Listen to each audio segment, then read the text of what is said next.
Ich bin recht schaffenmüd und dankbar, dass ich so ein schönes großes Bett hab, in das ich mich jetzt neilig so satt und auch so zufrieden und dass ich's in dem Zimmer da so nett hab.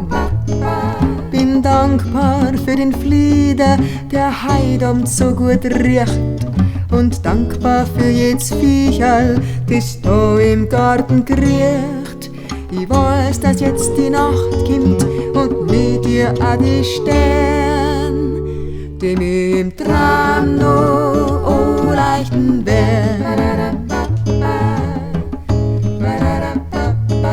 Ich dreh mich noch mal und schau zum Fenster aus. Der Mond, der schwebt jetzt hinter 3 so Wolken.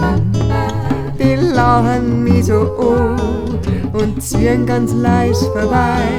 Die 3 ganz wunderbare Lichtgestalten. Ich dank nur meinem Schutzengel, dass er über mich wacht und dass er dies allweil tut, der ist eine wahre Pracht.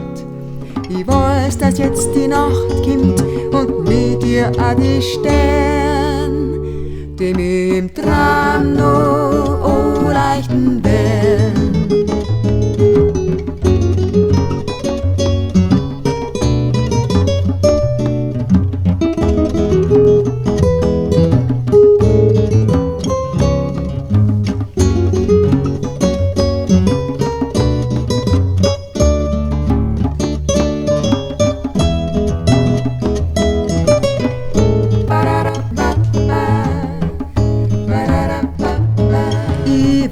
Dass ich beschützt bin, mein Sei und auch mein Herz.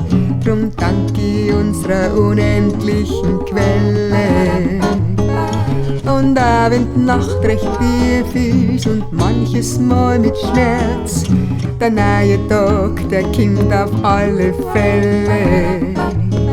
Ich danke der Mutter Erde für alles, was sie tut. Ich wünsch ihr für die Zukunft Glück und viel Mut.